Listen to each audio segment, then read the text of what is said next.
Hey, what's up mortals? Zigzag here, and welcome to part 4 of What If Naruto Had a Leveling System. Just want to greet you guys and invite you to sit back and relax, you're in for a treat. And so, we begin. It was a normal day in Konoha. The birds were singing, the sun was shining, children were being picked on, nothing out of the ordinary. Well, that was until a dagger was thrown at the genin in question that was picking on a small child. They managed to grab the dagger right before it hit their eye. That was close, the boy in the black jumpsuit sighed. He took a look at the weapon that almost hit him. It was black and orange with a grey hilt. The craftsmanship on this thing was remarkable. It made the boy sweat. Just looking at the dagger intimidated him. But it was a nice dagger nonetheless. He could probably make a good profit off of it. As he was about to pocket it, he felt a tug on the weapon. A small tug at first, but it got stronger over time. Eventually too strong for him to keep holding onto the dagger. He let it go before it would slice his hand. He followed its path through the air and saw it fly into the hand of a blonde teen wearing an orange jumpsuit. Kankuro raised an eye at this. "And who are you?" he asked. "The name's Naruto. Naruto Uzumaki. Now put the kid down." Kankuro scoffed hearing that. Who was this kid to boss him around? There was a black-haired boy wearing a blue shirt and a girl with long pink hair with him. The kid had an interesting weapon, though. He'd never seen craftsmanship like it before. What was that about? Were his parents high-ranked ninja of something, and it was an heirloom? Did he steal it? Honestly, Kankuro didn't really care much. But he needed to teach this kid his place. Oh? And why should I? That's the third Hokage's grandson, you dimwit! Hearing that, Kankuro immediately dropped Konohamaru. He wasn't scared or anything, but he didn't want to have to deal with the Leaf Village breathing down his neck the entire time he was here. He was here for one thing, and one thing only. Also, I don't recognize you guys. Who are you? And what's with that guy hiding in the tree? You didn't hear? The Chunin exams are coming up, and it's going to be hosted here in Konoha this year. We're genin from the Sand Village, so it's obvious why we're here. You must be really clueless to not know. Naruto rubbed his chin in thought. That dungeon he went through the other day really came in handy here, considering what was in store for him now. The Chunin selection exams wasn't just any regular event. It was a rigorous 3-phase exam that tested the will, competence, and strength of genin from all over the elemental nations. Only a few of what seemed to be hundreds were ever promoted to Chunin each year. Most had to retake the exams next time, or even later if they really wanted a chance at becoming Chunin. We were never informed of this, but we'll be talking to our sensei about this, Sasuke stated.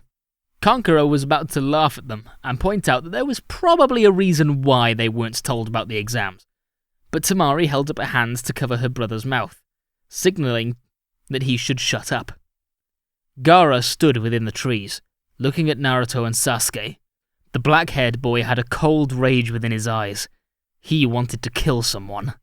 He must have been through something harsh to get eyes like that. Gaara had those eyes as well. He looked at Naruto, and while the boy didn't necessarily have those kinds of eyes, he did hold a serious demeanor.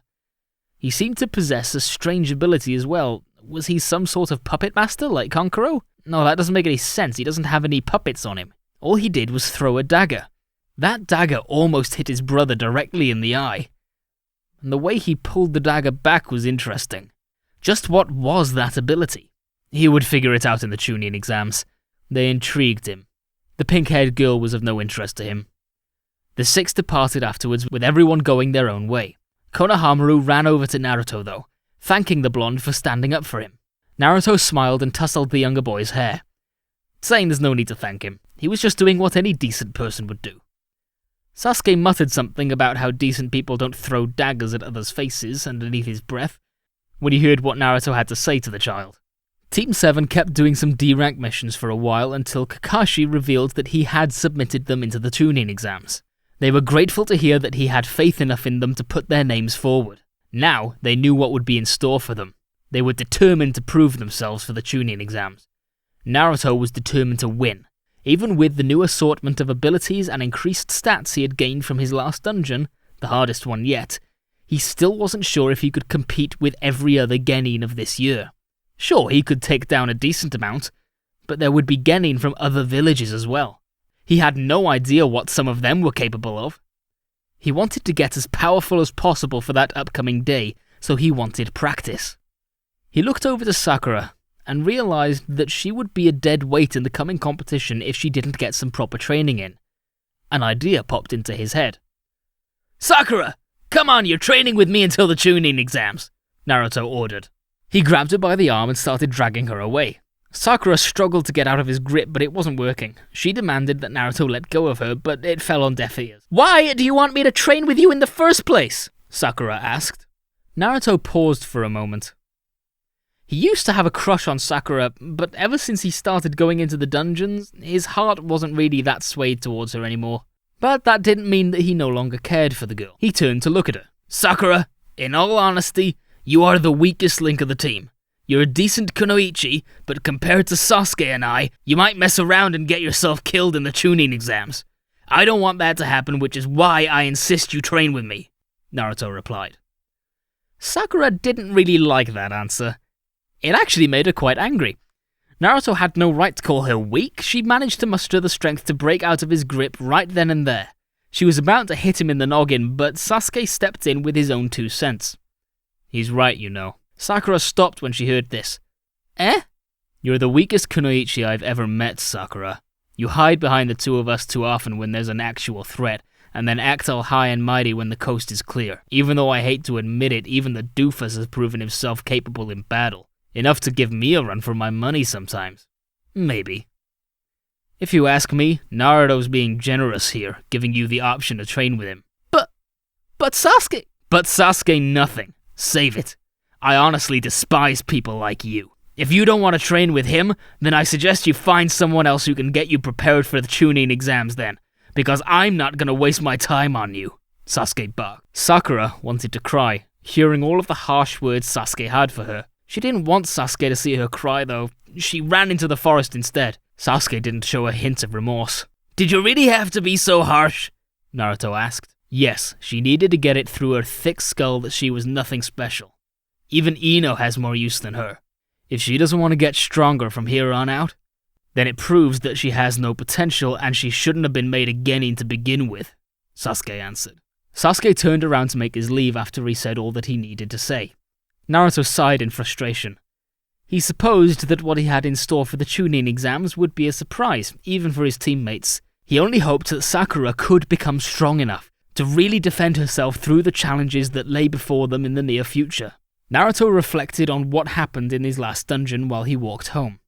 He came across these strange men clad in armor that he had never seen before. The system classified them as knights. There was a whole swarm of them and he had to fight them all off. They kept appearing though. They were seemingly endless. He didn't know why at the time. They were slow and had relatively little intelligence, but their defense was out of this world.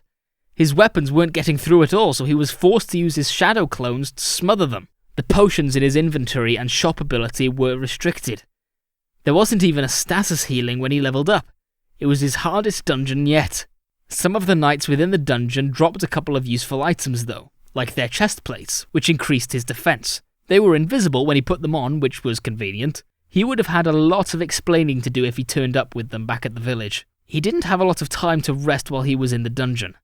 Knights, assassins, mages, and archers all required a different skill from him. They tested every foundation of his skill as a ninja. When he finally made his way to the boss room though, he had to face another knight. It was taller, but less bulky. It had crimson plated armor, and there was a cold aura radiating from it. Its name, according to the system, was Blood Red Commander Igris. He was a terrifying opponent in Naruto's eyes. He hadn't ever struggled in a battle in a dungeon as much as he did then. He tried using his weapons, but it had no effect through its armor. He tried shadow clones, but even with the number advantage, they weren't enough. Naruto's saving grace within the battle was when he managed to grab a hold of the knight's sword. It was now in his possession, and he intended on using it to the best of his capabilities. He put all his might into a strike and stabbed the knight in the neck. He repeated over and over again until its head came off of its shoulders. Blood sprayed like a fountain. Naruto took deep, steady breaths and groaned in pain as the adrenaline rush subsided. He had no chakra or energy to summon shadow clones to help him gather his loot, so he wandered around doing it himself. By the time he collected everything, he found that the most valuable of the items he collected was the Red Knight's helmet and a runestone called Dominator's Touch. That was only the beginning though. A new screen popped up. This time, it gave him a job change quest. It had just begun, and the longer he lasted, the more points he would obtain, which would add to his total score. This total score would determine what tier he was. Naruto was confused as to what all of this really meant, but was stopped from pondering on it when a portal opened up and monsters poured out of it. He got into his battle stance and rushed in. Thank you all for indulging yourselves in the story thus far. I hope you enjoyed it.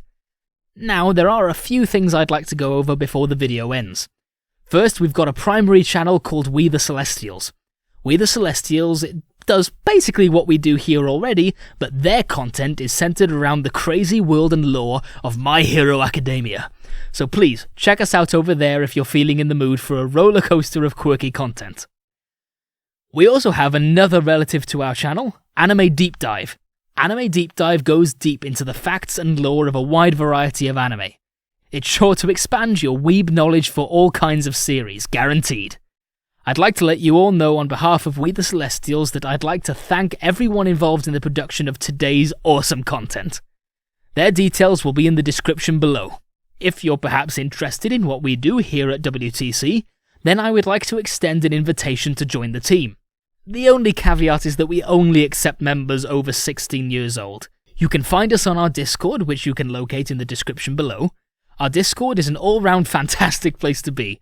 Whether you're just a fan or looking to join our band of misfits, all you gotta do is hit up the recruitment server and sign up for whatever category of work you're interested in. We're always looking for new members to join us. Well, that's it for today's video, so thank you all for watching and have a great day.